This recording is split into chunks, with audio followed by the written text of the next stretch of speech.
7 de la mañana con 28 minutos.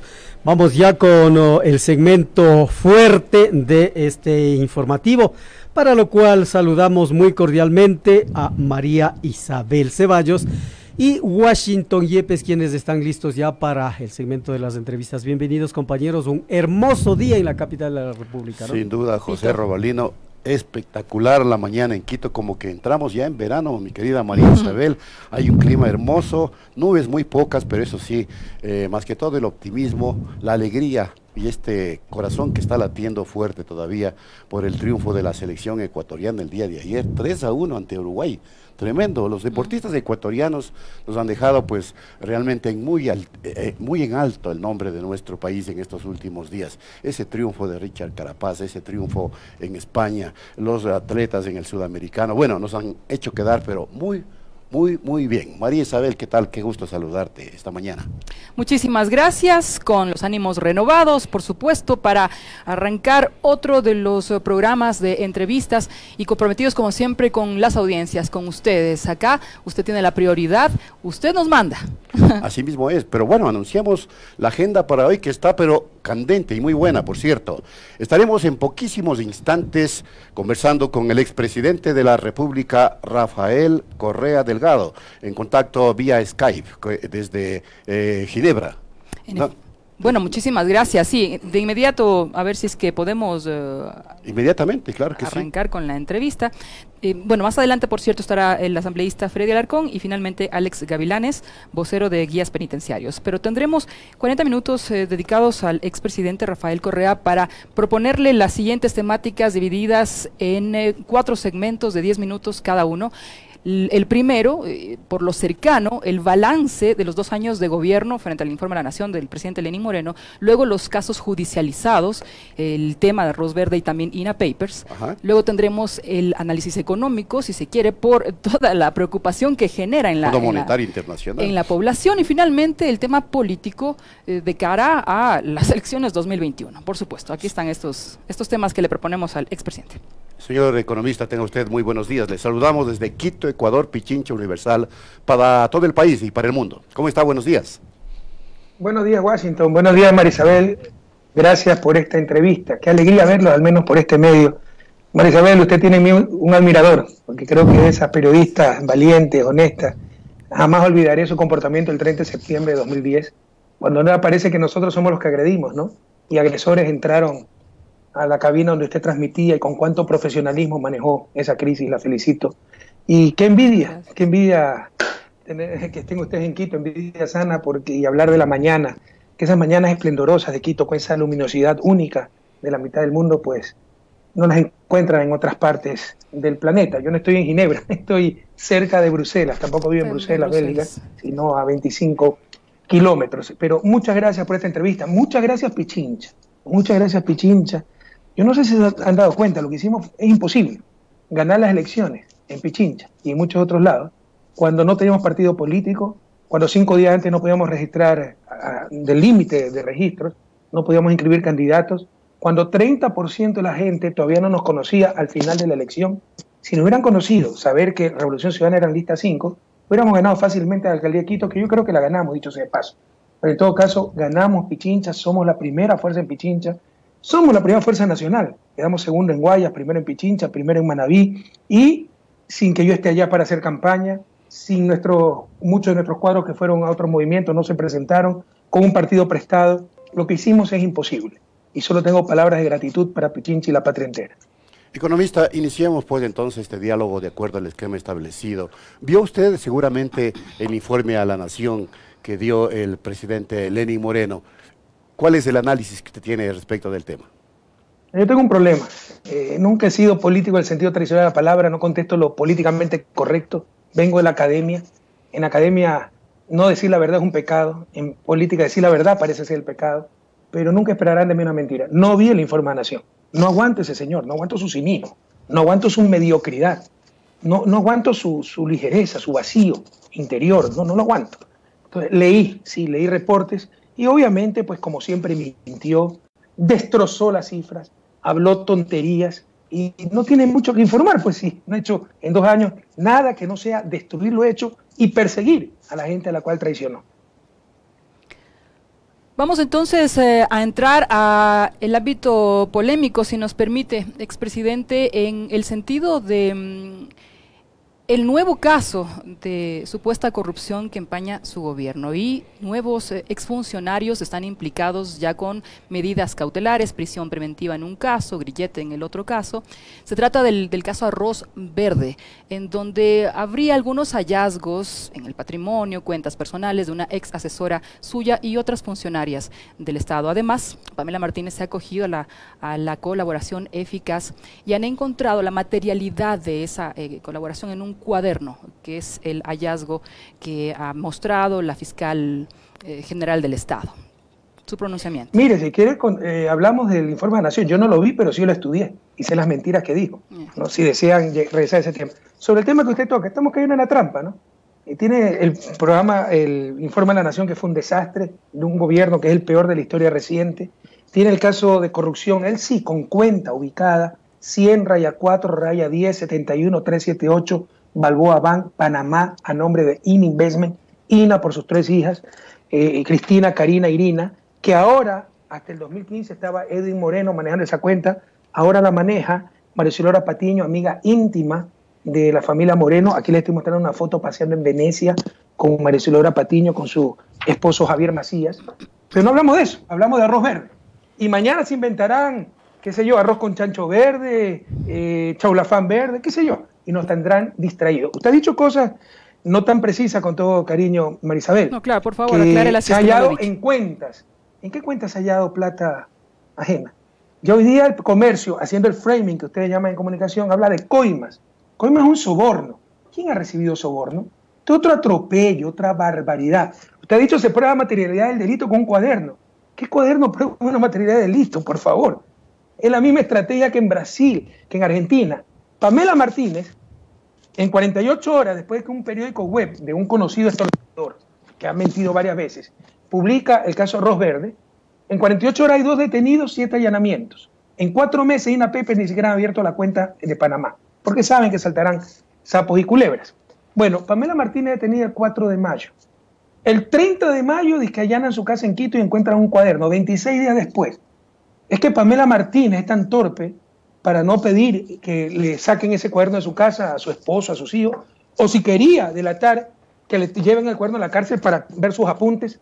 Claramente eso es un montaje, como lo hicieron en Brasil, como lo hicieron en Argentina, es el mismo libreto. Esta es una estrategia regional. Y aquí no nos engañemos, por favor. Comercio de las coimas, ¿qué soborno? Hablan de 11 millones, ¿dónde está? ¿Quién los ha probado? ¿Quién los ha visto? ¿Quién los ha sumado? A mí me llegó ya parte de la información. Eso puede ser cualquier cosa y hay gastos por asesoría legal tributaria, hay gastos de construcciones, han mezclado cualquier cosa para hacer un montaje. Quedemos muy claros. Si ha habido corrupción, tienen que demostrar que alguien tiene la plata. Pero no me digan que es corrupción, que una empresa pagó camisetas, por el amor de Dios. ¿Dónde estamos?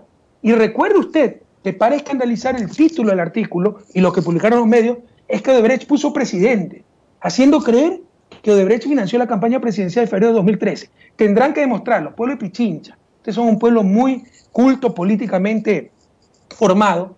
No se dejen engañar. Dijeron que Odebrecht puso presidente. Que prueben que Odebrecht puso 20 centavos en la campaña de febrero del 2013. Eso es mentira. Es mentira y no lo van a probar nunca. Pero lo dijeron para escandalizar. Ahí no hay nada, Marisabel. Pero, y volviendo a lo de Pamela, una persona, ¿ya?, que la meten presa, la amenazan con 40 años de cárcel, le ofrecen ser testigo protegida, salir de la cárcel de Latacunga e ir a una cómoda casa al sur de Quito, en Chillogallo, con televisión, etcétera. Rebajarle la pena a la 10ª parte y que no se investigue ni ella ni a su esposo, denuncia hasta a su mamá, pues. Es la misma estrategia que hicieron con Odebrecht, con el caso Glass, que hicieron contra Lula, que han hecho contra Cristina. No nos dejemos engañar. ¿Y por qué, economista Correa, usted tuvo ex colaboradores tan endebles en su convicción política que al mínimo intento lo delatan o lo venden? Porque esto acaba de pasar, de acuerdo a lo que usted señala con Pamela Martínez. Claro, bueno, yo creía que se estaba refiriendo a Lenín Moreno, ¿no? Suya. Y eso pido disculpas, ¿no? Pero yo tuve centenas, pues. A mí no me ha vendido Pamela Martínez, eso no es cierto. Seamos precisos en sus expresiones. Y el rato en que diga Pamela Martínez que yo soy corrupta estará mintiendo. Pero no lo ha dicho. Están tergiversando. ¿Dónde ha dicho eso Washington? Porque es una colaboración eficaz de Ustedes son Pamela periodistas Martínez. profesionales. Perdóneme. Es una colaboración eficaz de Pamela Martínez con la fiscal. Pero le insisto, pues, o sea, usted llama endeble. Ya lo quisiera ver en la cárcel amenazando porque le dijeron que le iban a meter 40 años preso, ya, con hijos menores de edad en la cárcel de Atacunga, para ver, pues, cómo reacciona usted. Yo quería precisar, lo que hace Pamela Martínez, pero por favor, o sea, ¿bajo qué presión ha estado actuando? Pero ella no me ha acusado a mí, seamos precisos en esas cosas. De hecho, ha dicho Pamela Martínez, enemistad con Alexis Mera y con María Duarte. Expresidente, lo que ha dicho Pamela Martínez es que usted conoció de estos temas. Y quería ser precisa con lo que había anunciado antes. Perdóneme, tampoco ha dicho eso, hasta donde sé. Lo que declaró Pamela Martínez es que alguna vez Alexis Mera le dijo que necesitaba fondos para ni sé qué cosa. Me preguntó a mí, yo dije, no, habla con tal persona. Pero permítame, no, yo no he sabido información de la República. De candidato y de presidente no se mezclen los manejos financieros. Ya, permítame. Esto es información del portal La República. Sí, es de propiedad o lo maneja Jorge Ortiz, pero dice lo siguiente. La ex vicepresidenta de la Corte Constitucional, de la Corte Constitucional, Pamela Martínez, ha involucrado al expresidente Rafael Correa y al ex vicepresidente Jorge Glass en el proceso llamado Arroz Verde, en el que se investigan supuestas donaciones voluntarias.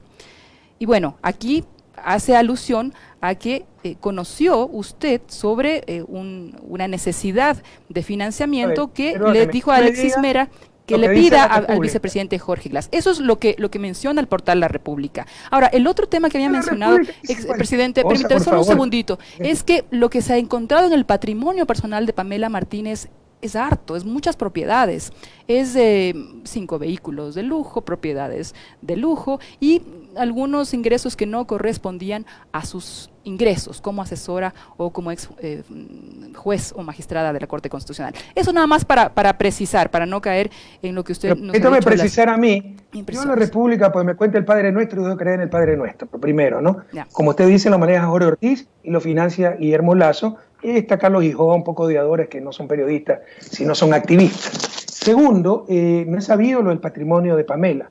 Lo reveló Teleamazonas. No era preciso, perdóneme.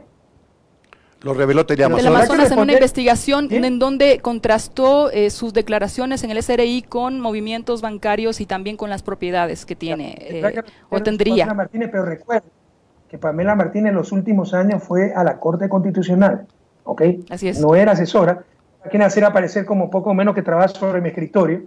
Pamela Martínez ni siquiera trabajaba en Carondelet. Y yo llegué a tener un momento dado 12, 13 asesores. Normalmente en promedio tuve 6, 7 asesores.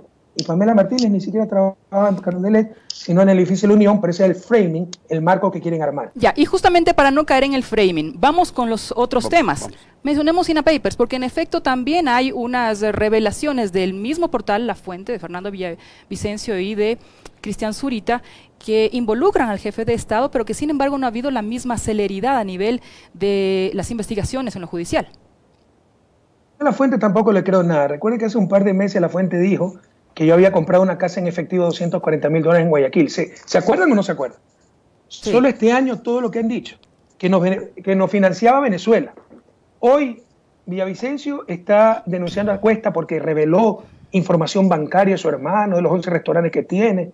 Y eso no fue lo que hizo Moreno, revelando información bancaria del Instituto de Pensamiento Político Económico, institución privada, con transacciones absolutamente legales, pero ahí no pasa nada. Nos acusaron de que estábamos siendo financiados por Venezuela para desestabilizar, que me había comprado una casa de $240.000 efectivo. Este sujeto que funge de anticorrupción, que es un payaso, Iván Granda, dijo que ya había descubierto nuestros 17 testaferros. A Jorge Glass le dijeron que le habían descubierto la acería que era de él, que era una acería con los chinos. Todo es mentira, mentira tras mentira, ¿no? Mentira una y otra vez. Entonces, mientras tanto, no se atiende lo concreto. Aquí no estamos hablando de que donaron $10.000 para un jingle o $15.000 para camisetas, una empresa, una transacción de dinero legal, transacción absolutamente legal. Aquí estamos hablando de que una comisión que dio Sinohidro 18.3 millones de dólares a Conto Patiño, y esto no lo descubre La Fuente, ¿no? Villavicencio es un farsante, él no investiga, a él le pasan información. Yo sé quién le pasó la información. Esto está en el portal INA Papers. Nosotros también hemos tenido acceso a esta información, ¿no? Aquí no es que estamos imaginando, aquí está el número de cuenta. Ya reconoció Moreno que de esta cuenta le pagaron sus muebles en Ginebra, pero dijo que se lo habían pedido para que los guarde. ¿Quién puede creer una tontería así? Con esta cuenta se dio una vida de lujo Moreno y su familia. Lo importante es dónde vinieron los fondos, más importante todavía. Cuando se abre esta cuenta verán que los fondos vino de esa comisión que recibió Conto Patiño por Sinohidro para la construcción de Coca-Cola Sinclair, es decir, plata de la corrupción. Aquí está el número de cuenta, 100-4-10 71-378 Balboa Bank, Panamá, a nombre de INE Investment. ¿Cómo usted puede imaginar que una fiscal, si es honesta, ¿no?, que no lo es Diana Salazar, no va a investigar esto con algo tan concreto, ¿no? Además que ella ha manejado la UAFE, la Unidad de Análisis Financiero. Es muy fácil para ella pedir la apertura de esta cuenta y no lo han hecho, porque saben que aquí está la corrupción de Moreno. Tienen que abrir esta cuenta, no va a poder evitar. Y Moreno no tiene que irse a su casa, tiene que irse a la cárcel. Ahora, ¿es posible que esa cuenta, al ser abierta, contenga datos fidedignos, economista? Es evidente que el presidente Moreno, luego de la entrega de Julian Assange, viajó a Estados Unidos. ¿Qué se puede haber acordado allí? Le pregunto. Todo puede pasar. Es claro que Estados Unidos lo ha dicho. Vino este alto funcionario a decir, vamos a sostener por todos los medios a Moreno, ¿no? O sea, Estados Unidos sostiene a sus títeres. Todo puede pasar, haber borrado registros, etcétera. Esperemos que no lo hayan logrado, ¿no? Pero por lo menos que abran la cuenta. Y tal vez haya rastros si se quiso adulterar algo. Ahora vamos sobre el tema económico que preocupa a la nación. Sus defensores... Pero Marisabel, yo sí, quiero decirle, por favor, recalcar, hagamos la pausa como en el fútbol, lo grave que es esto. Estamos hablando del caso de corrupción más grave de un presidente en ejercicio. Aquí no son $20.000 para camisetas, $10.000 para sticker, que ahora quieren hablar de crimen organizado, concusión, como que si la gente se embolsicó esos dineros, ¿no? Aquí no estamos hablando que una mujer encarcelada casi un mes, bajo presión, dice me pidió plata a tal persona y no puede probarlo, y que se encontró un cuaderno 26 días después que parece un diario de Hello Kitty, diciendo que Alexis Mera fue a mi edificio y todo el mundo fue sorprendido porque nadie nunca había ido. Estamos hablando de la cuenta, de transacciones reales, verificables, reconocidas por Moreno, como la compra de muebles para su departamento en Ginebra. Hay algo más grave allí, es la transferencia de Recorsa. ¿Por qué no se avanza en esta investigación? Es gravísimo, pero muy grave. Perdone, expresidente, también hay algo más grave, la presunción de una supuesta transferencia de $18 millones de Recorsa. Esto tendría que probarse también. Eso lo empezamos a investigar en nuestro gobierno, con el SRI. Pregúntele a Leonardo Orlando, actual prefecto de Pichincha, que era el director del SRI. Descubrimos esta transacción, se vio que era lavado de dinero, porque decían de servicios de asistencia técnica. ¿Qué asistencia técnica va a valer 18.3 millones de Recorsa? De una empresa de Recorsa que no conoce nada. Nadie. La empresa era Conto Patiño. No conocía la relación de Conto Patiño con Moreno y vimos que esa plata la habían llevado a Panamá.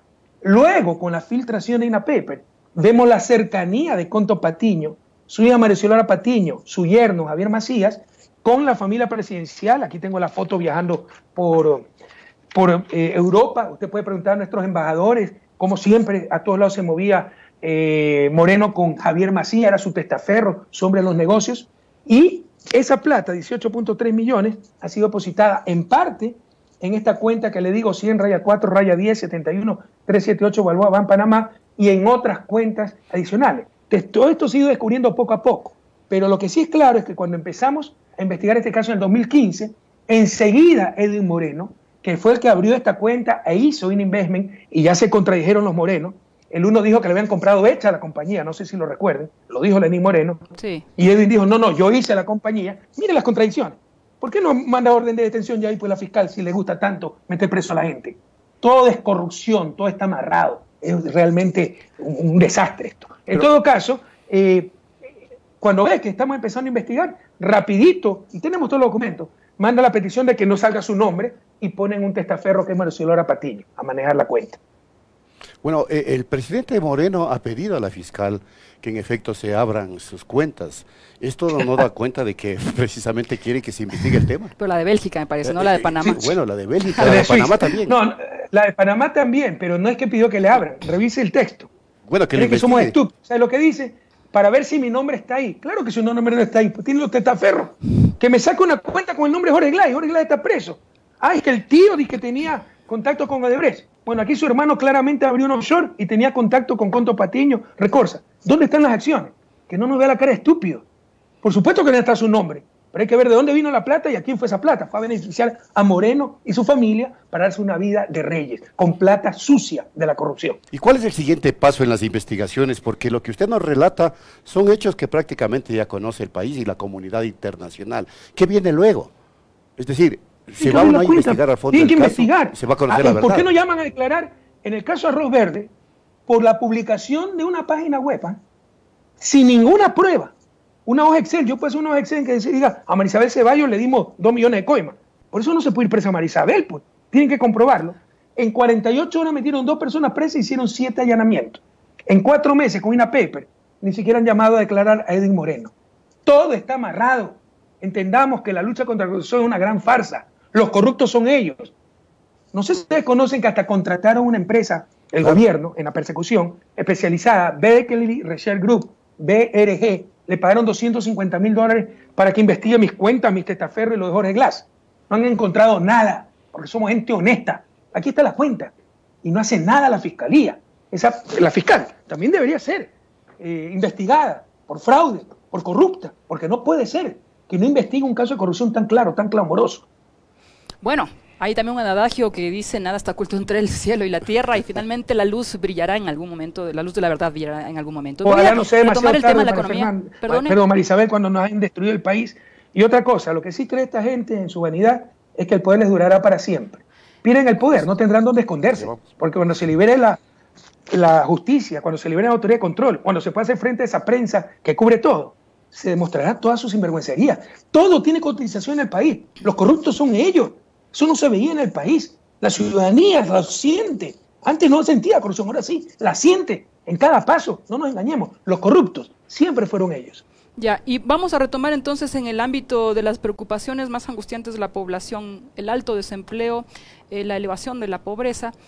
Vamos a contrastar 2 visiones. Sus defensores lo ubican como el presidente que transformó el país, que hizo historia, que con la bonanza petrolera generó la mayor inversión pública de la historia reciente. Sus detractores, que hizo esa obra pública con sobreprecio, con derroche y sin guardar para las épocas de vacas flacas.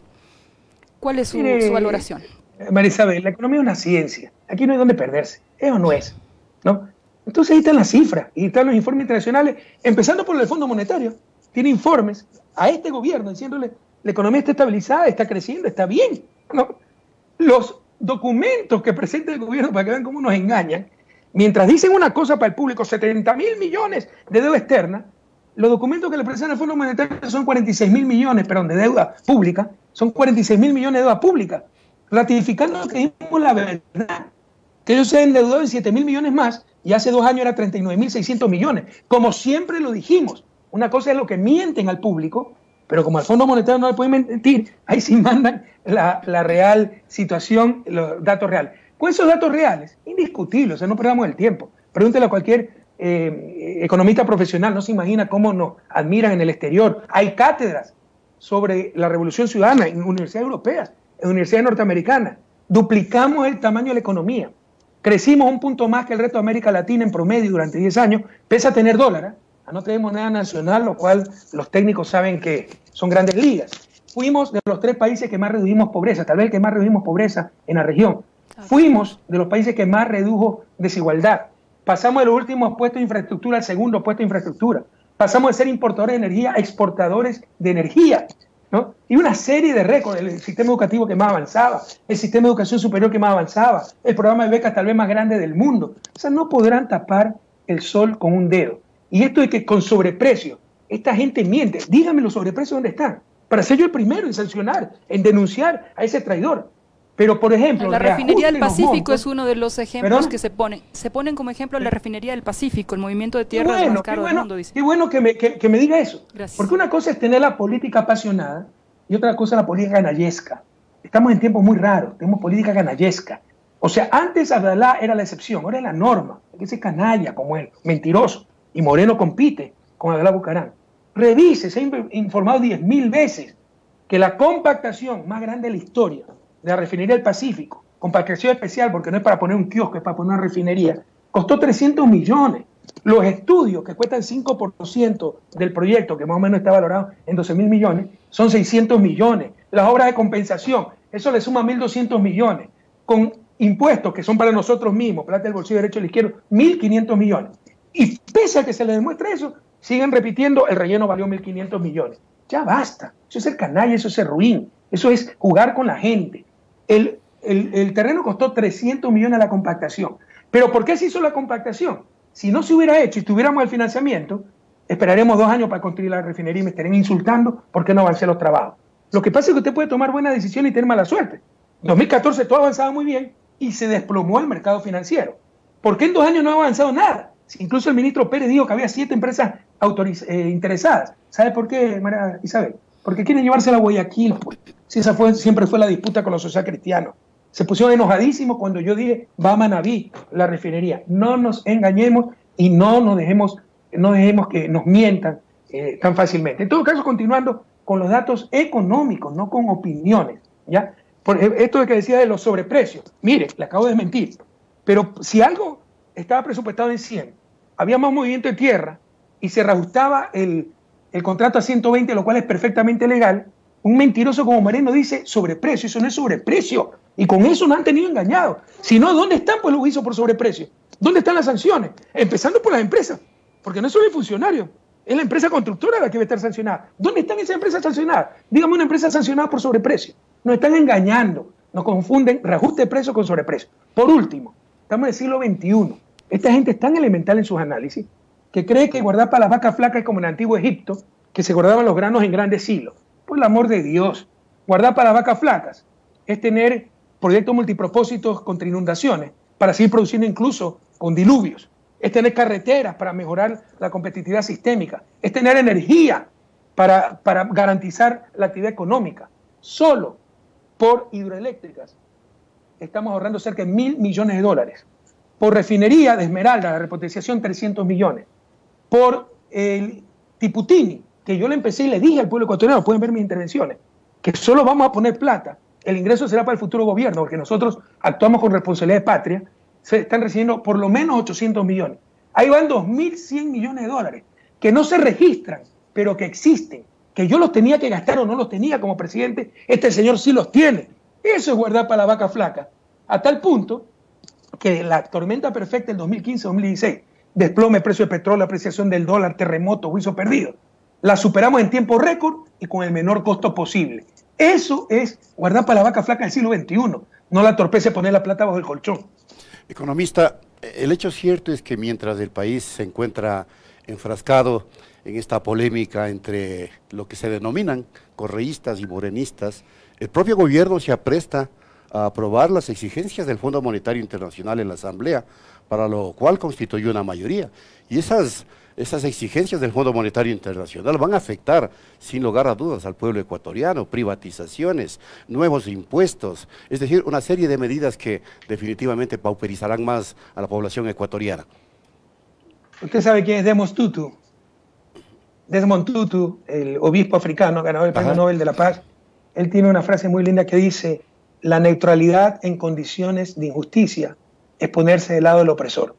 Yo no puedo aceptar que nos pongan al mismo nivel que los morenistas, compañeros. Esto no es una lucha entre compadres. Es la mayor traición de la historia del Ecuador y probablemente de la historia de América Latina, en todos los sentidos, ¿eh?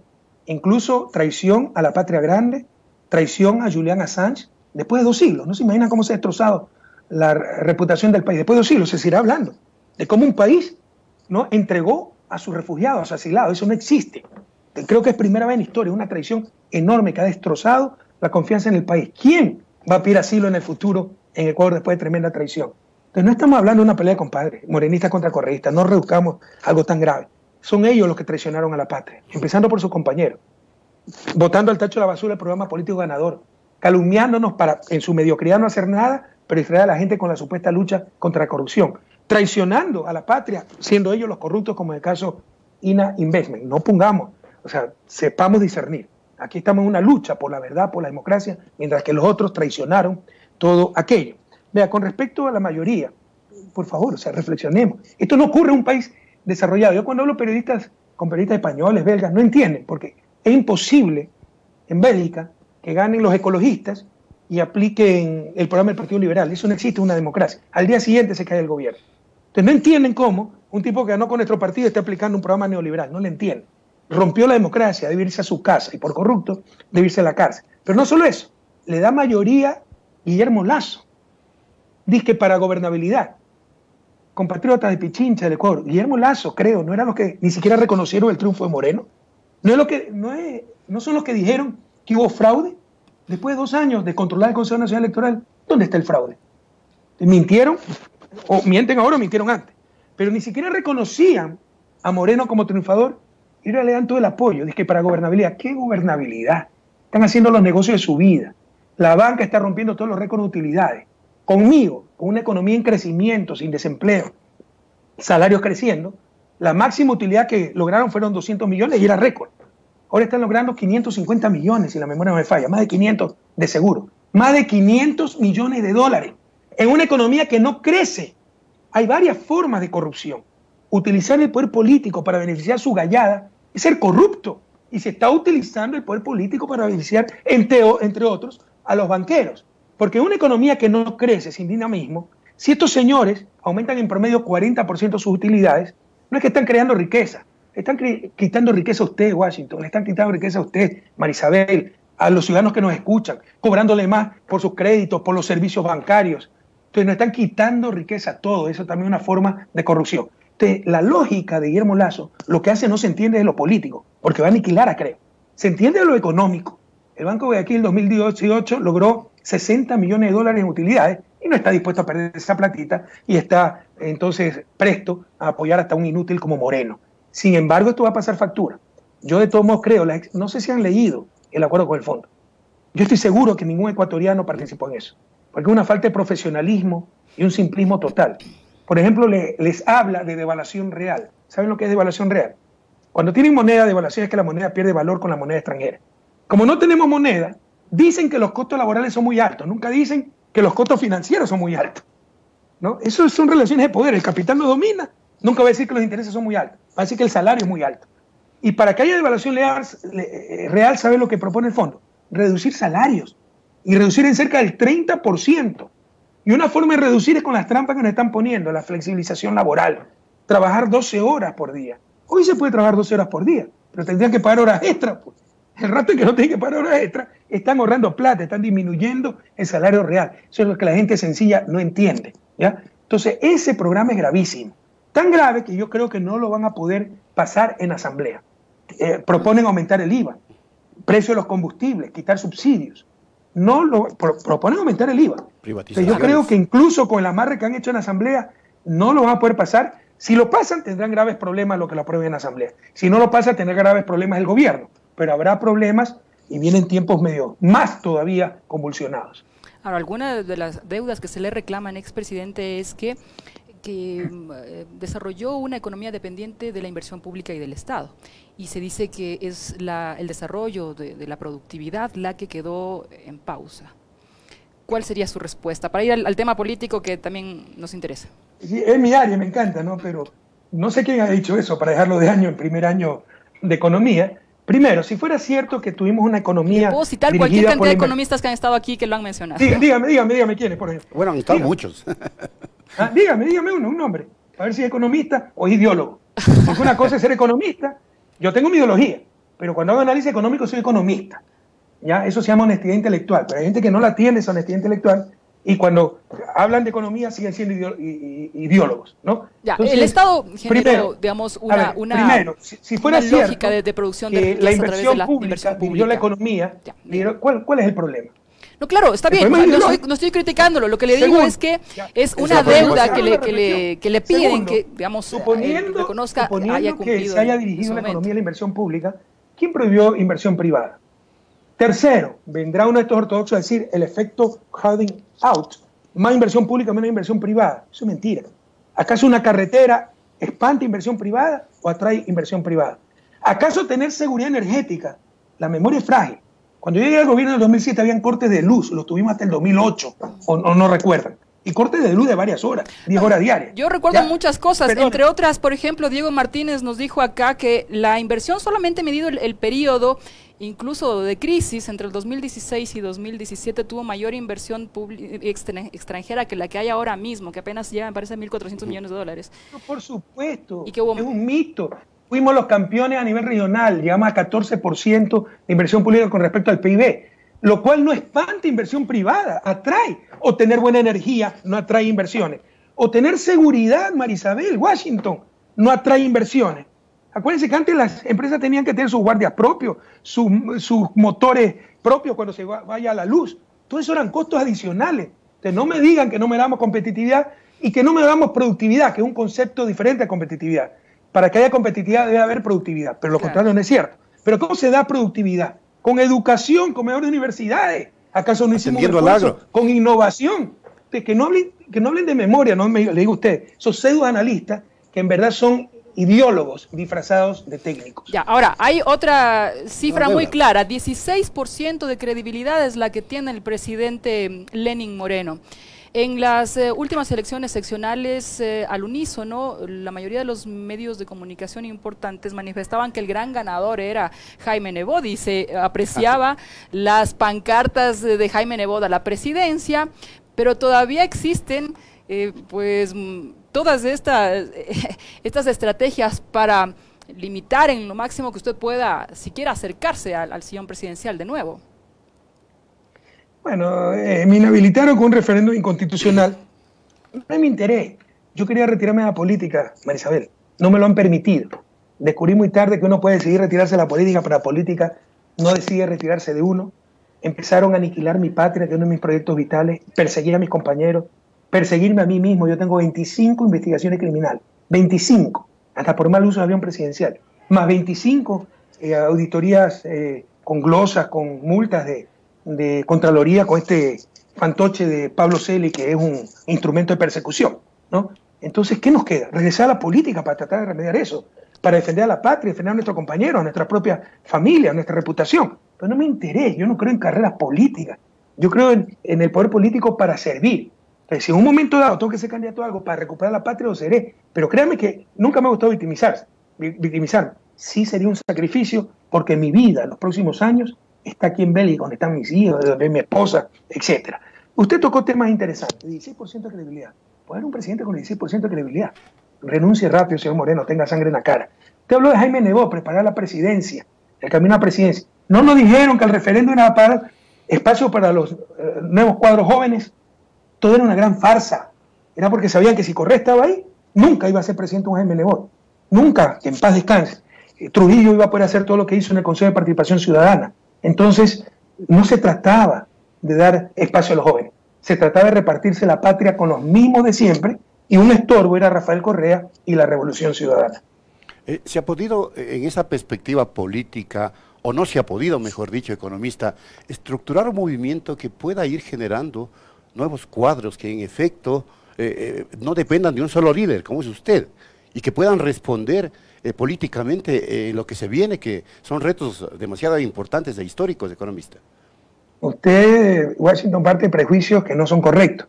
¿Quién dijo que no hemos formado cuadros? De hecho, dentro de las condiciones tan duras que nos ha tocado enfrentar, una de las cosas buenas es ver tanto joven valiente. Mire estos colectivos, La Colmena, todos estos periódicos digitales, Ruta Crítica, gente brillante y jóvenes. Abraham Verduga, están todos estos jóvenes muy valientes. Tratamos de poner mucho énfasis en preparar liderazgo, pero cuando usted tiene toda la prensa en contra, toda partidocracia en contra, a un joven lo aplastan.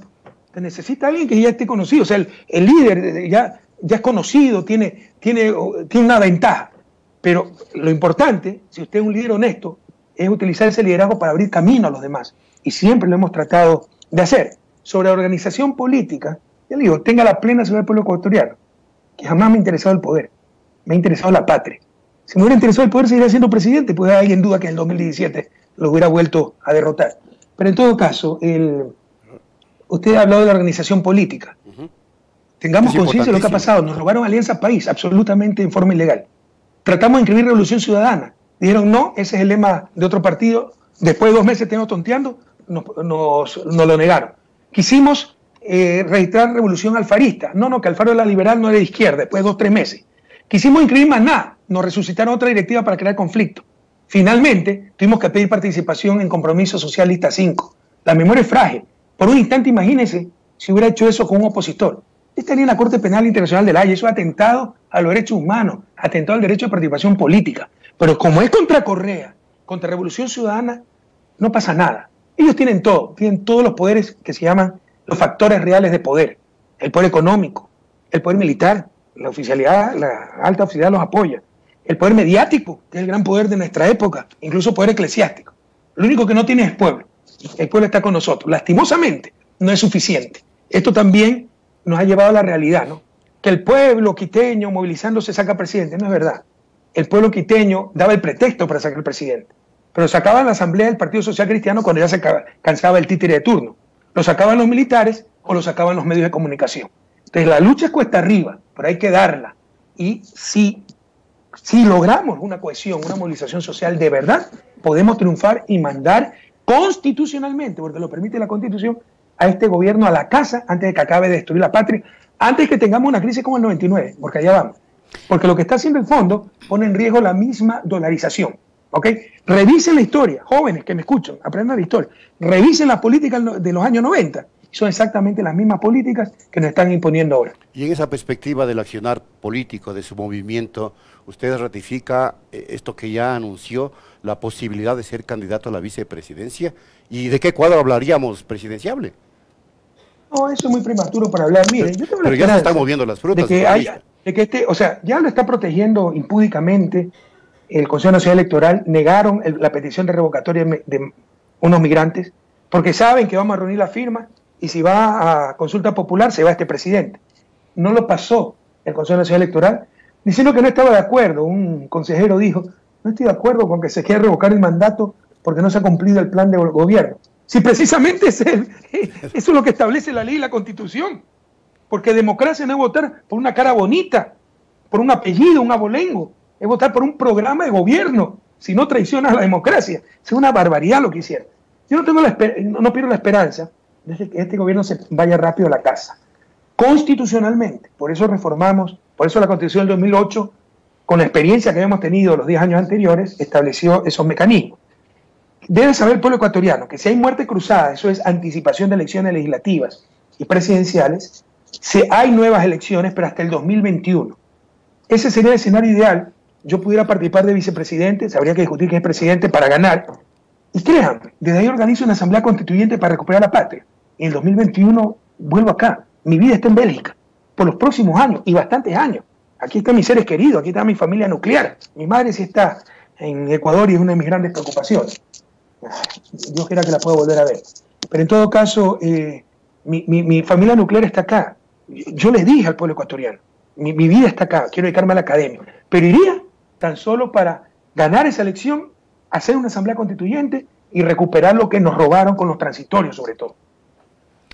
Bueno, muchísimas gracias por esta amplia entrevista con varios datos que sin duda van a generar noticia a partir de ahora. Muchísimas gracias, economista Rafael Correa, por estar con nosotros. ¿Cuál es el problema de la inversión pública, Marisabel? Ninguno, pura ideología, que quieren, eso se llama economía política, ¿sí sabe? Que quieren que todos los negocios sean para el sector privado.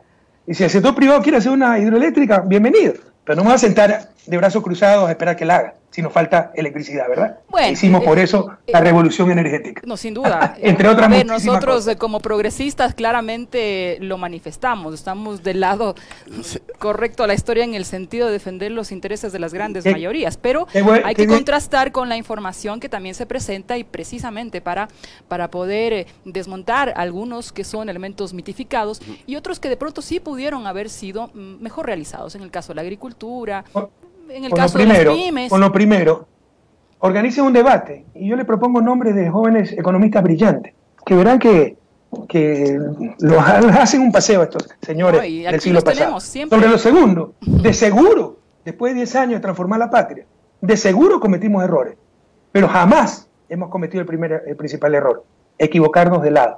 Siempre estuvimos con la grandes mayoría, siempre estuvimos y estaremos del lado correcto de la historia, compañeros. Un fuerte abrazo a Pichincha, muchas gracias a ustedes y hasta la victoria siempre, compañeros. Muchas gracias también al economista Rafael Correa, expresidente de la República. 8:13 minutos, hemos cumplido nuestro tiempo de entrevista. Hacemos la pausa, amigas y amigos.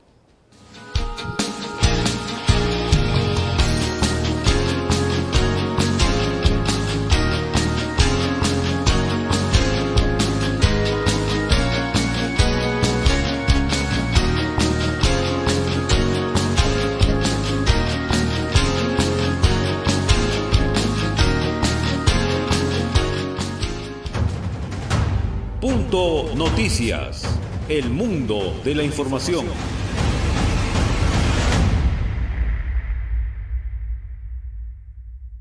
Punto Noticias. Exploramos nuevos formatos y contenidos. Investigación de fondo. Análisis y reflexión. María Isabel Ceballos y Washington Yepes asumen este nuevo reto. Punto Noticias, tercera emisión. 17 horas. Pichincha Universal es más que una radio. Ingresa a nuestro portal informativo digital www.pichinchauniversal.com.es. Da clic en servicios y conoce nuestra oferta de productos. Somos la empresa pública Pichincha Universal, el mix de comunicación efectiva.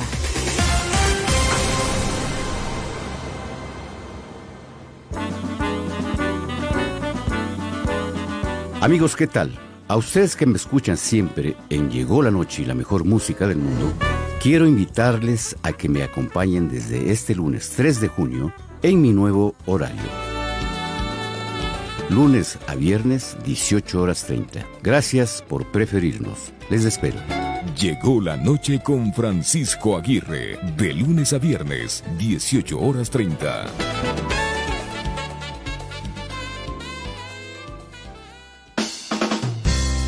La prevención es tu mejor opción.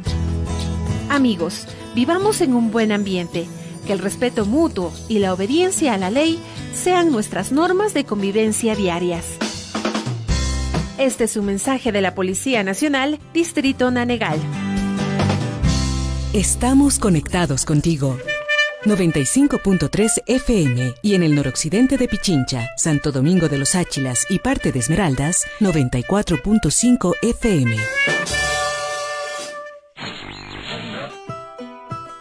Amigos queridos, muy buenos días, bienvenidos a su programa Cantar de Cantares. Hoy día no es María Augusta, no. ¿Y por Sábados, qué te saludo? Porque tienes esa buena costumbre, has venido educadita. Todos los sábados de 7 a 10 de la mañana aquí por Pichincha Universal, 95.3 FM, 94.5 en el noroccidente de Pichincha, en el mundo entero a través de nuestra página web, que pueden escuchar el programa online. ¿Por qué? Porque estamos camotes de la música ecuatoriana. Pichincha Universal, referente histórico de la comunicación pública. Pichincha Universal es más que una radio. Estamos conectados. Ingrese a nuestras redes sociales. En Facebook somos Radio Pichincha Universal 95.3 FM. En Twitter, @Pichincha Universal. Suscríbase al canal de YouTube Pichincha Universal. O ingrese a nuestro portal informativo www.pichinchauniversal.com.es. Somos la empresa pública Pichincha Universal. El mix de la comunicación efectiva.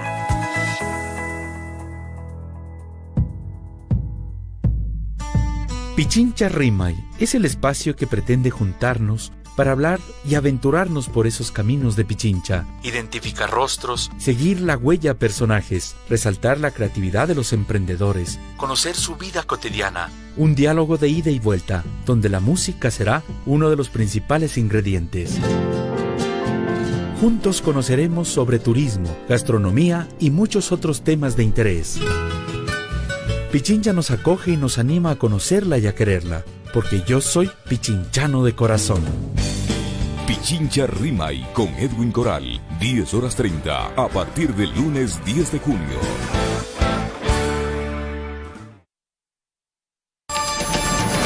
Diálogo directo.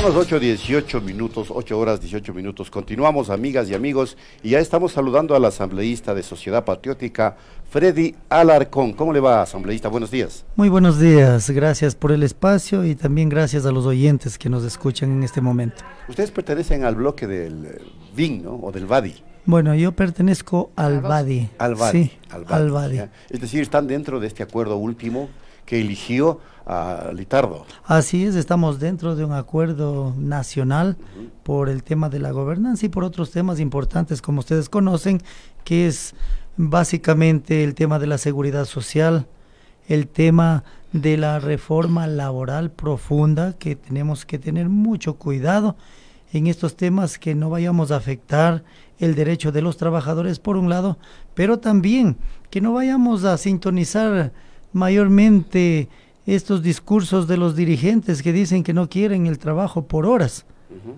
cuando nosotros tenemos sobre nuestras espaldas a cientos y cientos de jóvenes que estudian, que se preparan, que quieren por lo menos trabajar a medio tiempo. Pero permítame una aclaración, no es utilizar esa necesidad de trabajo de los jóvenes y de mucha gente para precarizar la relación laboral, para atentar contra derechos ya establecidos. Pero ¿cómo le damos esa posibilidad a un joven que estudia, que entra a las 3 de la tarde a la universidad y que quiere ganarse algo y sobre todo quiere ganar experiencia? Porque acuérdese usted que cuando se da un concurso para una vacante en el sector público, le dicen usted tiene que tener mínimo 2 años de experiencia. Pero si al joven no le dimos la oportunidad de trabajar, de tener esa experiencia previa a su título, yo creo que allí estamos siendo un poco egoístas. Y no es que queremos precarizar la mano de obra, no queremos de pronto sintonizar lo que dice el Fondo Monetario. Hemos sido claros, y ustedes van a ver en nuestras actuaciones, esto es público. Las votaciones en la Asamblea Nacional son públicas y por lo tanto nosotros hemos dicho no vamos a permitir nada en cuanto a regresión de derechos. No podemos permitir lo que ahora se pretende en esta reforma laboral, que se hagan turnos a cualquier hora de la noche, a la madrugada, los sábados, los domingos. Eso está fuera del acuerdo. Estas jornadas de 12 horas... sin horas extras. Estas jornadas de 12 horas tampoco vamos a permitir. A igual trabajo tiene que ser igual remuneración y por lo tanto hay que exigir que se paguen horas extras, horas suplementarias, complementarias, y por lo tanto el sábado y el domingo muchas veces es sagrado para la familia, y si es que el trabajador trabaja o desea trabajar estos fines de semana, pues tiene que ser una remuneración justa por estas horas fines de semana. ¿Y en dónde sí ceder? Porque ha dicho que también estarían como en un punto medio para también generar empleo, crear las posibilidades de mire, la reforma debe apuntar básicamente, 1, a generar empleo, 2, a producir más, ¿sí?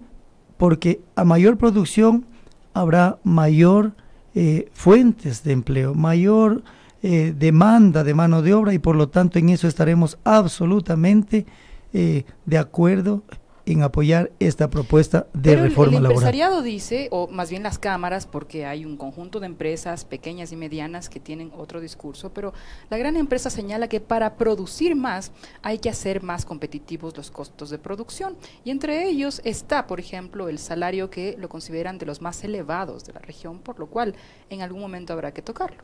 Pero mire, también hay que ver el costo de vida que tenemos dentro de nuestro país. Es elevadísimo y por lo tanto no podemos de pronto compararnos con otros países, y aquí tiene que ser una remuneración justa. Con un salario de $394 difícilmente una familia puede tener holgura en su economía, y por lo tanto creemos que aquí las familias con ese sueldo únicamente están sobreviviendo. ¿Y cómo producir más? O sea, ¿cuál es el reto que Sociedad Patriótica, por ejemplo, puede apreciar para producir? Mire, hay algunas propuestas interesantes, ¿no? Que por ejemplo se trabaje en las empresas privadas como se lo hacen las petroleras, ¿sí? De producir ininterrumpidamente jornadas de 14/7, ¿sí?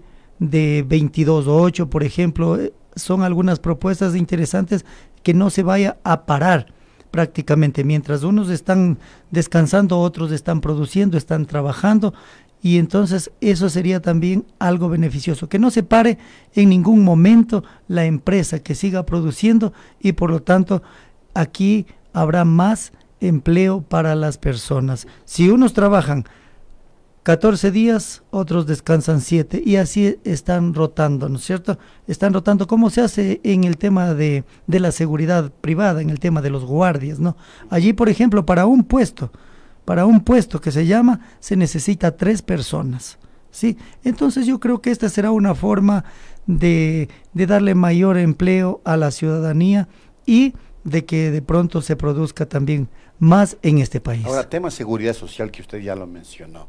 ¿Van a permitir o no que se aumente los años de jubilación, las aportaciones, etcétera? Porque eso es lo que está pidiendo el gobierno. Mire, yo soy proponente de un proyecto de reforma a la Ley de Seguridad Social, sí, al artículo 229 de esta ley tan importante.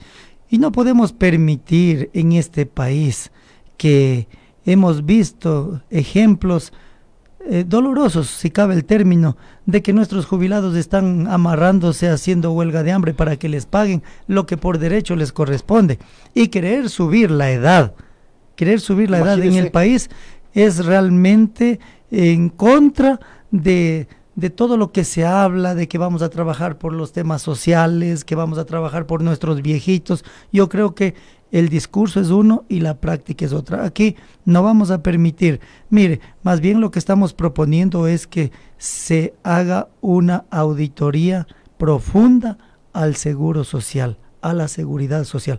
Se dice que en los 10 años de 11,000 funcionarios se han incrementado a 33,000. Entonces por ahí está el tema. El otro pero tema. También los afiliados se multiplicaron por 3 o por 4. El número de afiliados. Ese es el otro problema. Claro. Allá voy. Ese es el otro problema. Mire, en el tiempo de el expresidente Rafael Correa, se permitió la atención a los hijos de los afiliados. Era el principio de seguridad universal que plantea la Constitución, ¿no? Pero ¿qué dice? Pero para tener derecho a la seguridad tenemos que aportar, pues. Tenemos que aportar. ¿Sabe cuánto significa eso? El no pago, $300 millones al año. Eso es lo que le está quebrando al seguro social. Hay un déficit allí de que no se cobra de $300 millones al año. Y el otro tema que hay que analizar profundamente es, bueno, la solidaridad. Somos solidarios en este país, pero el seguro campesino le demanda 290 millones de presupuesto al Estado. ¿Y cuánto se recauda? $10 millones al año. Por allí están los temas gruesos que hay que conversar, que hay que discutir, que hay que debatir, que hay que sentarnos las diferentes bancadas y buscarle una salida. Pero subir la edad, aumentar la edad, cuando vemos las aportaciones, cuando vemos que ahora los afiliados que se jubilan a los 65, 70 años, poco tiempo tienen, y con esta trama, con esta odisea que tienen que pasar para cobrar rápido, ¿cuántos han fallecido sin ver sus pensiones? Alrededor de 800. Ahora, ¿eso es una posición solo de Sociedad Patriótica o del bloque? Mire, hace falta ver cómo está la correlación. Mire, ayer teníamos una reunión de jefes de bloques, precisamente hasta las 8 de la noche, y allí discutíamos temas gruesos, temas grandes, como la reforma laboral, como el tema de la ley de tránsito, como el tema del Código Orgánico de la Salud. Vamos a hacer mesas para evacuar los puntos rojos que nosotros le llamamos dentro de la Asamblea, y para que estas leyes tan importantes para el país salgan consensuadas de la Asamblea y con la mayor cantidad de actores y de participantes y de aportantes también a reformar leyes fundamentales para este país. Es que hay temas que son cruciales y que necesariamente tienen que ser aclarados. Tema privatizaciones, tema impuestos. Usted sabe que el Fondo Monetario está exigiendo eso. El gobierno va a poder cumplir su estrategia económica, si es que es estrategia o su plan. Nosotros hemos sido claros, sumamente claros. no vamos a ceder ni un centímetro en el tema de fiscalización por un lado, y por otro lado, en el tema de privatizar las empresas que son más rentables para el Estado, ya está en ese camino, como CNT, pero se han detenido, mire, con la bulla que hemos hecho en la asamblea, se han detenido, ya no se habla mucho de eso.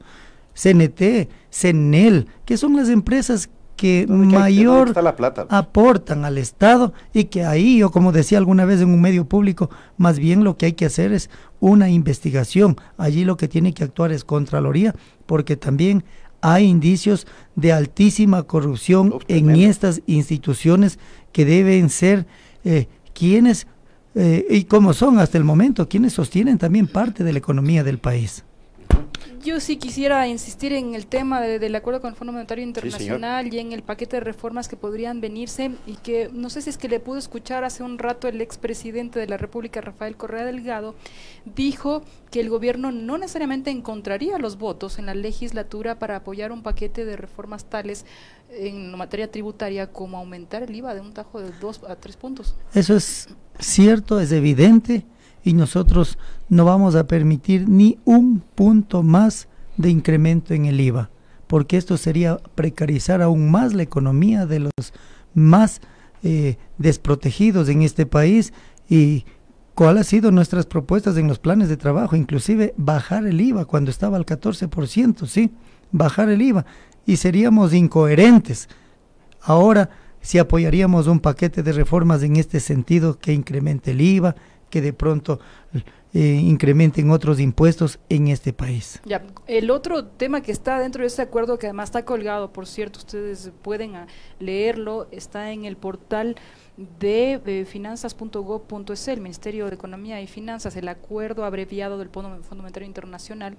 Allí menciona que también deberían eliminarse algunas exenciones. Por ejemplo, en el impuesto a la renta se habla incluso de los gastos personales, de la base imponible, bueno, una serie de elementos que también afectarían a clase media. Bueno, allí se hablaba también del tema de que hay que pagar a la renta de los décimos, por ejemplo, ¿no es cierto? Eso está en contra de la ley. Eso Sociedad Patriótica va a decir no. Nosotros no creo que solo Sociedad Patriótica, sino muchos usted responde bloques. Por su... Así es. Nosotros respondemos y respondemos por nuestro bloque, pero nosotros no estaríamos apoyando una reforma en esas características y en ese sentido. Ya. ¿Y privatizaciones? Bueno, lo hemos dicho, somos claros, la empresa pública tiene que ser más eficiente, sí, hay que hacer una auditoría profunda a estas empresas públicas que, como dije, hay serios indicios de corrupción, se sigue manejando alegremente estas instituciones y perjudicándole al Estado ecuatoriano, pero privatizar estas empresas que aún le aportan mucho al Ecuador sería seguirnos yendo más al hueco. Oiga, sí. Me permite, coloquialmente nomás le hablo, no quiero ser peyorativo, ¿el gobierno se consiguió entonces unos aliados resbalosos? Porque hicieron una mayoría para supuestamente consolidar su propuesta gubernamental. La mayoría, nunca hablamos de estos temas, nosotros fuimos claros cuando nos... O sea, nunca se habló en los acuerdos previos a la elección. Nosotros nunca hablamos de estos temas de privatizaciones, no hablamos de los temas de subir impuestos, de los temas de una reforma laboral en contra de los trabajadores. Nosotros fuimos clarísimos en las mesas que nos sentamos a conversar. Vamos a apoyar este gran acuerdo por estas líneas grandes, ¿no? Por estas líneas grandes que tenemos, el tema de la educación superior, por ejemplo, es un tema fundamental. El Código de la Salud es clave. El Código de la Salud es sumamente fundamental. ¿Y por el Código lo tanto, de Trabajo qué pasa? El nuevo código. Está en estudio, está en agenda de la Asamblea Nacional, sí, está en agenda, es un tema crucial que tenemos que debatirlo y que tenemos que aprobarlo, pero si es que se pretende, a pretexto de que hemos hecho una gran mayoría, que el objetivo era darle gobernabilidad a la Asamblea, recuperar esa majestad que tiene la Asamblea, esa imagen que está totalmente deteriorada, producir más legislativamente y en el tema de fiscalización, sí, nosotros no vamos a votar por temas que perjudiquen a los ciudadanos ecuatorianos. Hemos sido totalmente claros y honestos en nuestras opiniones frente a la propuesta del gobierno nacional. Correcto, muchas gracias, asambleísta Freddy Alarcón, por haber atendido esta entrevista. Si me permite solamente 30 segundos respecto al futuro político de Sociedad Patriótica. Cierto, ¿no? Qué buen ¿Cómo tema. está don Lucio Gutiérrez? Bueno, ustedes conocen, creo que más que yo, Lucio Gutiérrez camina todo el Ecuador, pero yo digo siempre, ¿no? Cuando nosotros cometemos errores, tenemos que reconocer los errores y corregir. Bueno, hubieron errores, sí. Hubieron algunos errores que se cometieron y realmente eso nos ha costado mucho políticamente. Y ¿en las seccionales les costó? En las seccionales nos costó también algunos errores que se cometieron, ¿no? A veces quienes son los líderes, quienes están a la cabeza de una organización política, no escuchan a los demás, no escuchan a las bases. Y ¿ahora lo harán? ¿Después de aquello? ¿O esperemos? No sé si estarán condenados. Yo creo que con todo lo que ha pasado van a escuchar, van a sentarse, a reflexionar y a corregir ciertos errores que se cometieron y por lo tanto veamos qué pasa en el futuro político de Sociedad Patriótica. Muchísimas gracias. El asambleísta por Sociedad Patriótica Freddy Alarcón ha estado con nosotros en Punto Noticias. Muy amable. Muchas gracias. Buenos días. La pausa, amigas y amigos, ya volvemos. Vamos a entrevistar luego de la pausa a Alex Gavilanes, vocero de los ex guías penitenciarios. Hay crisis, ¿no?, en el sistema penitenciario del país, y una crisis muy grave. No, los síntomas más angustiantes de lo que estamos viviendo ahora mismo en el país. Tremendo el tema. Ya volvemos. ¿A quién le dejo el número? Punto Noticias. Estoy lista para compartir con ustedes todas las tardes en el noticiero Punto Noticias, segunda emisión. Somos una fuente confiable. Acompáñenme. Punto Noticias, segunda emisión, con Melinka Huiracocha, 12 horas. Hola, soy David Chávez, docente universitario, analista político. Mando un saludo a Pichincha Universal, una de las experiencias más sólidas e interesantes de la reciente construcción de medios públicos en el Ecuador. Una experiencia que conviene saludar, mantener, ampliar, felicitar, con mucho respeto a las audiencias, voces diferentes, voces plurales para el país y para quienes somos asiduos oyentes de esta radio. Pichincha Universal, referente histórico de la comunicación pública. Pichincha Universal es más que una radio. Elaboramos productos comunicacionales de calidad. Cuñas, pastillas, radioteatro, jingles, spots publicitarios, videos institucionales y publireportajes. Contamos con un staff de profesionales especializados y modernos estudios de grabación. Visítenos en La Mallorca N24 198 y Madrid, sector La Floresta, o comuníquese al 3240 050. Somos la empresa pública Pichincha Universal, el mix de la comunicación efectiva. Las Panteras Negras de Estambul.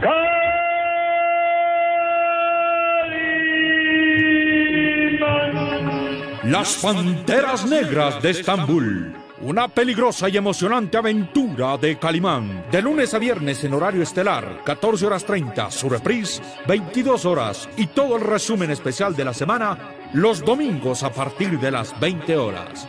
Pichincha Universal, 95.3 FM y 94.5 en el noroccidente de Pichincha. ¡Calimán! El hombre increíble. Pichincha Universal es más que una radio. Ofrecemos servicios de comunicación integral para su empresa. Organización de eventos, relaciones públicas, productos multimedia, posicionamiento de marca. Visítenos en La Mallorca N24 198 y Madrid, sector La Floresta, o comuníquese al 3240 050. Somos la empresa pública Pichincha Universal, el mix de la comunicación efectiva.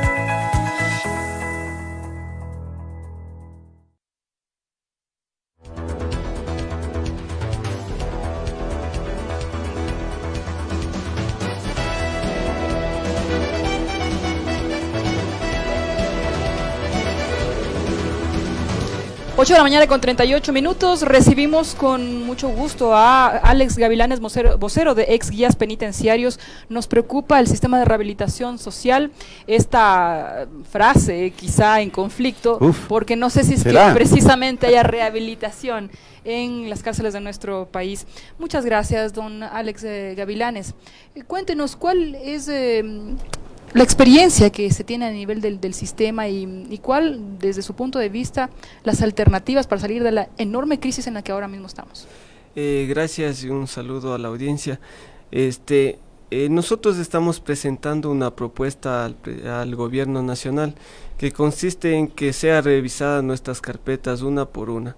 Entonces, ya que nosotros no salimos del sistema por estar inmersos en actos de corrupción, sino por denunciar actos de corrupción. Sufrimos represalias por denunciar. Queríamos que cambie el sistema. Entonces nosotros estamos haciendo conocer a la ciudadanía nuestra propuesta, que consiste que tenemos la predisposición de que nos tomen las pruebas de confianza, que es el polígrafo, y ir al curso de entrenamiento. Y que sea revisada carpeta por carpeta, y ahí se va a dar cuenta que no salimos del sistema. ¿Cuáles fueron esas denuncias que ustedes realizaron? Esto es en el 2011, estamos hablando de gobierno de Rafael Correa. ¿Se denunció irregularidades en qué sentido? Irregularidades en el sentido del personal administrativo que entró y hasta la actualidad entran pagando favores políticos. Entonces se politizó la dirección de los centros de rehabilitación. Especial en la administración de la ministra Lidia Zúñiga se dio eso. Entonces, y hasta la actualidad fuimos testigos toda la ciudadanía, y es de conocimiento público que el doctor Pazmiño manifestó que para ser director del centro tiene que ser amigo de él. Entonces, el actual Ernesto Pazmiño, el que acaba de salir, él dijo públicamente eso, que para demostrarle a él la honestidad tiene que ser amigo de él. Entonces, lamentablemente eso ha llevado a lo que hoy está sufriendo el sistema penitenciario, ingresar al mando de centros de rehabilitación a personas que no tienen experiencia ni conocimientos en manejo de personas privadas de libertad. Y ahora, ustedes han hecho un pedido de reintegro. ¿Cuál ha sido la respuesta que han recibido del sistema penitenciario? Al momento nos encontramos a la espera de una respuesta oficial de las autoridades. Eso es lo que necesitamos, que nos digan técnicamente por qué no nos quieren reintegrar, ya que nosotros estamos demostrando públicamente y le hemos hecho llegar nuestros documentos, nuestras hojas de vida y los motivos por qué salimos del sistema. Ya, ahora, en el sentido de que no hubo una falta que hayan cometido, que no han ingresado, no sé, armas, permitido que haya ingrescas. ¿Hay una razón que se da por sentada cuando se los separó de la institución? Correcto, el sentido es que la mayoría de compañeros estamos por terminación unilateral de contratos de servicios ocasionales. Entonces eso fue de algo antitécnico, ya que decía que los centros no nos necesitaban a nosotros. Y eso fue una represalia por denunciar actos de corrupción, del mal manejo de la administración. Nosotros denunciábamos eso y como respuesta, en vez de tener un apoyo institucional, lo que tuvimos es la terminación unilateral de los contratos. ¿Y ustedes laboraban en el centro de la Tacunga, básicamente, o en todo el país? En todo el país. Son 80 básicamente los capilleros. No, estamos ahorita ¿cuántos son en total? 850. 850 de todo el país. De todo el país desde el 2011, que después del decreto 813 empezaron a desvincular a los guías penitenciarios. Ahora, bien vale que la ciudadanía conozca cuál, no sé si lo puede usted revelar, pero ¿cuál es el modus operandi? Porque uno va al centro de rehabilitación de la Tacunga y le revisan, pero hasta el pelo. Entonces me parecería a mí imposible ingresar teléfonos celulares, armas, pero sin embargo adentro hay de todo. ¿Cómo opera esto? Es que ¿son mafias internas, externas? Es que esto es la falta de conocimiento y experiencia del personal administrativo que está al cargo, al mando de los centros de rehabilitación. ¿Cómo va a ser posible que hoy por hoy tengamos los 3 centros de rehabilitación del país, Turi, Guayaquil y La Tacunga, que no funcionen los escáneres de los vehículos? Entonces ahí entra... No funcionan. Y no hay una autoridad que en pleno estado de excepción se preocupe en dotar de esos implementos. Es terrible lo que usted dice, imagínese. Oiga, pero con lo que dice no lo van a reintegrar. Parece que el poder está enamorado de que no le digan nada. Y ese es el problema. O Bueno, a ver, ¿qué más? ¿Cómo aspiran a llegar a esto? Lamentablemente nosotros queremos aportar con nuestros conocimientos y experiencia a esta propuesta de un cambio integral del sistema. Y eso es lo que queremos que la ciudadanía entienda, que debemos aportar nosotros como ciudadanos también a ese fortalecimiento de la seguridad y vigilancia penitenciaria. No es posible que le ponga a cargo a la policía tiene su eje de trabajo es otro, es externo. ¿Cómo va a ser posible que él mismo le aprenda afuera y también tenga que cuidar al interno? Entonces, eso técnicamente no es posible. No es viable. Entonces, no es viable. Pero ¿por qué no es viable? Expliquémosle eso a la ciudadanía. Primero, porque el policía que aprendió afuera, el interno, el primer enemigo, ¿quién es? El que le aprendió. Claro. Y si él encuentra adentro, ¿qué va a hacer? Vengarse. Va a buscar venganza. Entonces, ¿qué esperan ahora las autoridades? Otro amotinamiento, que haya, Dios no quiera, policías muertos o heridos. O ya se tuvo la experiencia en Ture, cuando abrieron Ture, y hasta ahora hay procesos legales por violaciones de derechos humanos que hubo de parte de la policía, claro. La tortura. Y hay juicios internacionales que a nivel como país estamos quedando mal, y otra vez queremos repetir esa historia al volver nuevamente a dejar en manos de la policía la dirección del sistema penitenciario. ¿Y quién garantiza, que los guías penitenciarios que laboraban allí tenían la suficiente preparación técnica como para atender una situación que es muy conflictiva en términos psicológicos y sociológicos? Un centro de rehabilitación es complejísimo. A ver, ¿qué nos puede usted explicar sobre eso? Nosotros recibimos una capacitación y doctrina penitenciaria por la Escuela Politécnica del Ejército, ESPE. Entonces, en base a eso es que nosotros entramos a laborar. Es a base a principios en derechos humanos, que obviamente no es lo mismo que tratar a un ciudadano afuera que un ciudadano privado de libertad.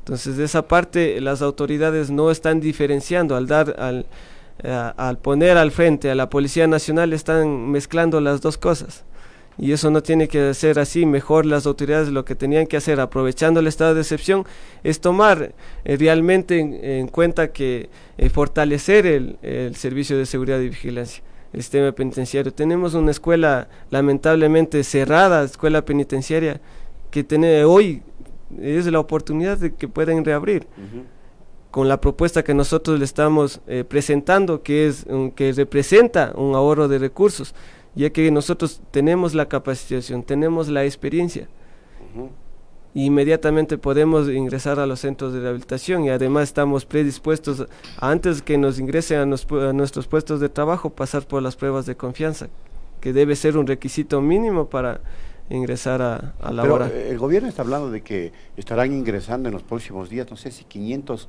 o un poco más de agentes, 500 nuevos guías. 500 que se unirían a los 1500 existentes. O sea, serían 2000. Y entonces ahí se les cierra a ustedes un poco el camino. Pues. Es que verá, lamentablemente, de la forma que el gobierno le está presentando esa propuesta, dice que va a abrir un concurso de méritos de oposición. El concurso de méritos de oposición finaliza con un nombramiento. ¿Cuál es el problema de esto? Es que tenemos 650 compañeros guías activos que trabajan bajo la modalidad de contrato de servicios ocasionales. Entonces, ¿cómo va a ser posible que a los nuevos quieran darles nombramiento y a los que ya están trabajando no les den? Entonces, ¿de qué cambio estamos hablando? ¿De qué fortalecimiento? ¿De qué estabilidad laboral estamos dando? ¿Cuál es el mensaje que le estamos enviando a los compañeros que están trabajando bajo esa modalidad? Ahora, a los que están agremiados solicitando su reintegro, ¿han logrado concretar algún acuerdo ya con autoridades? ¿Han dialogado? ¿O solamente es un pedido que lo hacen público y ahí está la cosa? Con el doctor Pazmiño... Pero ya se fue. Exactamente, entonces ahorita estamos a la espera de la nueva autoridad, en este caso el general Moncayo, que está posicionado a ver si va a dar trámite a lo que nosotros ingresamos o toca ingresar nuevamente la solicitud.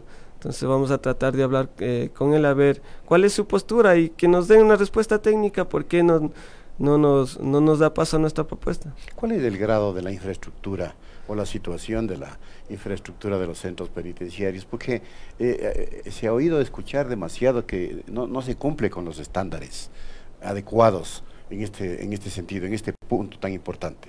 La infraestructura la tenemos. Lamentablemente hablamos de hacinamiento, pero solo en la penitenciaría litoral, hablamos en la regional, pero hablamos que tenemos espacio también en la Turi. Turi todavía tiene el 80% de habitado, entonces, ¿por qué no hacemos unos traslados inteligentes tomando en cuenta la cercanía de sus familiares? Y así disminuimos el hacinamiento de un centro penitenciario y teniendo espacio en otro. Bueno, aquí tenemos, y le vamos a hacer escuchar a nuestro amigo, un audio de un guía penitenciario que dice tener pruebas de corrupción de Lady Zúñiga. A ver, vamos a escuchar inmediatamente para ustedes también, amigas y amigos. Adelante. ¿Ustedes tendrían pruebas que demuestran que las personas, algunos de los dirigentes, eran los que hacían actos de corrupción? Sí, tenemos muchas pruebas. Muchas pruebas. ¿Cuáles? Hablemos de que vínculos directores con delincuentes de bandas formadas y eso se denunciaba, pues, y prácticamente como ellos estaban a la cabeza, inmediatamente nos daban el contrato, terminación de contrato. ¿Entre ellos estarían involucrados tal vez exfuncionarios? Así es, exfuncionarios. Hablemos de que la señora Lady Zúñiga sabía también del proceso que tenía ella, muchos de los funcionarios que ella ponía en las cárceles del país. Grave, vea esto. ¿Y esto lo han presentado las autoridades pertinentes para que siga el curso correcto de las investigaciones? Correcto, ese es uno de mis casos en especial. Yo fui perseguido laboralmente por una requisa. Hubo una requisa y resulta que ese interno que se le requisó se encontró sustancias ilícitas. Era amigo íntimo del director.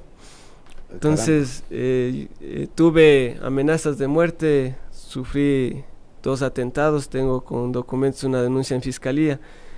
En vez de recibir un apoyo institucional, lo que me hicieron es de darme la terminación de contrato de servicios ocasionales. Con eso lograron callarme y no dieron más trámite. Incluso tuvo conocimiento en ese entonces la ministra Lady Zúñiga, viceministra Carla Benítez. Tenemos documentos que ingresamos a la institución. ¿Qué pasó entonces? No nos dio, la única solución que nos dieron es la terminación del contrato. O sea, por denunciar les despidieron, así de sencillo el tema. Exacto. Y no es solo un caso. No es, por eso es que ahora estamos se unidos y son 850 que estamos con casos similares. Unos son compañeros que porque les cambiaron, por ejemplo, le denunció al director la falta de dotación el día de hoy. Y hoy a las 5 de la tarde le pasa el memorando que tiene que presentarse en Loja el día de mañana a las 8. Imagínese, sin tomar en cuenta que es madre de familia, padre de familia, tener ese cambio brusco. Y si no se presentaba, ahí estaba el memorando, terminación de contrato. Es decir, usted dice que los directores de los centros penitenciarios estaban en contubernio con gente al interior y estos a su vez con las más altas autoridades del sistema penitenciario. Correcto, lamentablemente esto funciona así, eso se da porque directores administrativos entran sin tener ni la mínima idea ni la mínima capacitación en el manejo de seguridad de privados de libertad. Entonces ellos, ¿qué hacen? Dicen, ordenan, como es la máxima autoridad, ellos ordenan al guía penitenciario, saque al interno, pasó lo que pasó en la Tacunga. Y ustedes tienen que cumplir. Los compañeros le pasaron, es de conocimiento público que él fue trasladado de Guayaquil a la Tacunga por amenazas de muerte, corría riesgo su vida. Entonces llega a la Tacunga, él le tenían aislado y resulta que el director le ordena que ingresen al pabellón y le saquen justo cuando están todos en el patio. ¿Qué hacen los compañeros guía?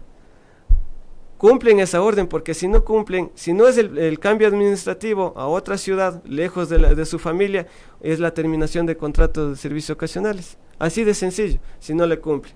No toman en cuenta el criterio de seguridad y toda la ciudadanía fue testigo de lo que pasó con el negro Jesse.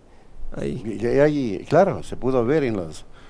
Y nadie dice nada de eso y el director... Feliz de la vida. No ha tomado ninguna acción y los compañeros, ahora nadie puede denunciar porque lamentablemente le hacen firmar un contrato de servicios ocasionales con una cláusula de confidencialidad. O sea, no puede decir nada, lo que pasa en las cárceles se queda en las cárceles, no puede decir nada porque inmediatamente o le dan el cambio administrativo o le terminan el contrato de servicios ocasionales. Oiga, pero esto es tremendo, pues, por lo que usted está diciendo es realmente grave. Y digo, ¿no presentaron ustedes una demanda ante organismos pertinentes para que se investigue todo lo que usted nos está señalando, fiscalía, o no hay confianza en el sistema judicial ecuatoriano? Es que lamentablemente al hablar que se politizó sus cargos administrativos, entonces la represalia era despedirles. Una vez despedidos, si adentro no pudimos obtener resultados, respuestas, imagínense afuera. Ahora, pero el tema es que ahora se ha ofrecido que se va a hacer acompañamiento, ese tipo de denuncias que han ocurrido en el pasado y demás, no han tenido este apoyo en el actual por eso ejercicio. Es que ese fue el impulso para nosotros presentar esta propuesta y decir, bueno, si van a realmente a tomar cartas en el asunto y va a haber un cambio integral, queremos aportar con nuestros conocimientos. ¿Pero qué ha pasado? Lamentablemente, la primera puerta que nos cerró fue la Presidencia de la República, que ingresamos del documento y nos archivaron. Mire usted. ¿Y luego otras puertas que hayan tocado? Ahorita estamos a la espera, como le comento, en la subsecretaría. Y ahorita en la asamblea también que ingresamos otra Claro, porque también mencionó a Ernesto Pazmiño en el sentido de que él se había recibido, se había comprometido, pero luego salió, e incluso usted dice que manifestó que el que no sea amigo no estaba dentro. Exacto. Sin embargo, en la legislatura, ¿quiénes están detrás de este caso? ¿O les han dado audiencia, digamos? El caso le interesó al asambleísta Patricio Donoso. Que él muy frontal supo manifestar que si el problema era la falta de personal activo, la solución es la contratación inmediata. Entonces, pero se necesita un perfil, supongo, para poder estar dentro del sistema tan complejo que es las cárceles, muy lejano ahora de la rehabilitación social. ¿Cuál sería? Usted limitó, ¿no? No policía, podrían ser víctimas de los delincuentes a quienes apresaron. Correcto, pero por eso. ¿El guía qué tiene que tener? Por eso es que queremos sumarnos a ese cambio integral y realmente capacitar al guía penitenciario con una doctrina penitenciaria para tener lo que hoy es en Chile, lo que es en Colombia. Entonces, ¿cómo se llegó a tener ese fortalecimiento de seguridad de ese cuerpo de seguridad y vigilancia? Fue con una doctrina penitenciaria. Entonces, lo que nosotros estamos diciendo, a ver, los nuevos elementos que abra un curso, pero que no reciban doctrina policial, que no sean los instructores policías, porque de nada sirve. Entonces, lo que nosotros queremos que reciba la capacitación, pero en doctrina penitenciaria, que es muy distinta. Es muy diferente controlar a las personas afuera que controlar a personas internas. Usted sabe que hay también corrupción, precisamente entre los guías penitenciarios. Es allí donde ocurren todas estas filtraciones de armas, de drogas, de cualquier cantidad de elementos que provocan estos episodios tan lamentables. Correcto, es que hay la complicidad, no...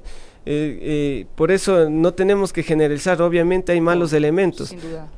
La cuestión es cómo filtrarlos. Tenemos que tomar en cuenta que el primer filtro le tiene, de todas las cárceles del país, el primer filtro lo controla la Policía Nacional y el segundo filtro el guía penitenciario. Entonces, para que entre por los filtros tiene que haber complicidad del policía y del guía. Claro. Entonces, o a su vez, y no observancia del primer filtro, porque una vez adentro, si el guía está comprado o vendido, pero entró por el primer filtro. Y ahora tomemos el caso puntual que le digo, en los 3 centros de rehabilitación del país no funciona los escáneres de vehículos. Ahí entra de 200, 300 quintales de papas y ahí el policía va a revisar hasta el 1, 2, 3, 10, pero entra el arma en el 250, entra la droga en el quintal 340. Y eso tiene que hacer manual, imagínense, todos los días. No se da, y teniendo la oportunidad, teniendo los recursos, gracias al estado de la excepción, de adquirir nuevos equipos, ¿por qué no dan paso a eso a las autoridades?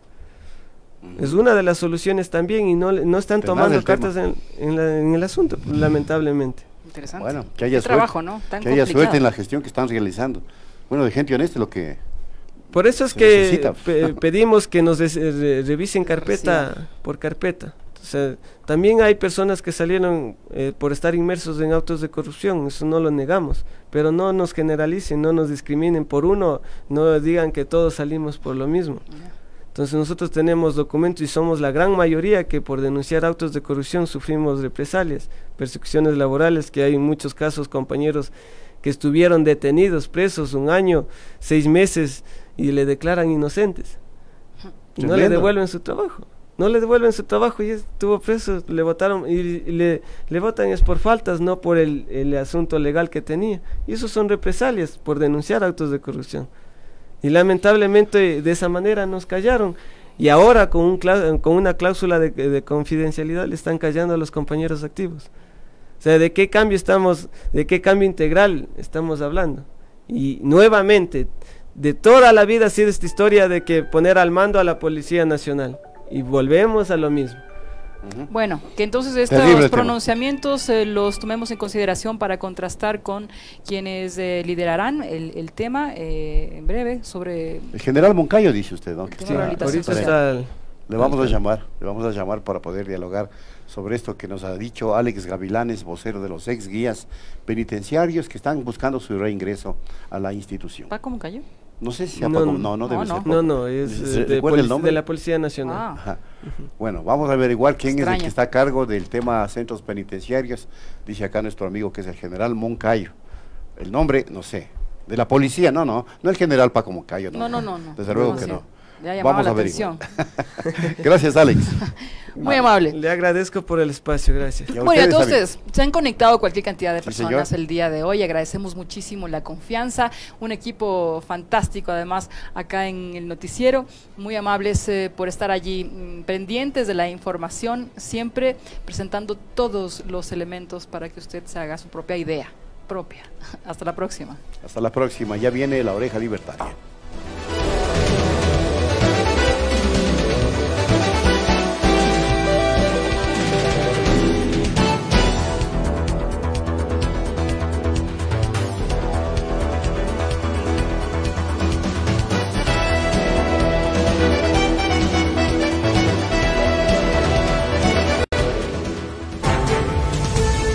Pichincha Universal presentó Punto Noticias.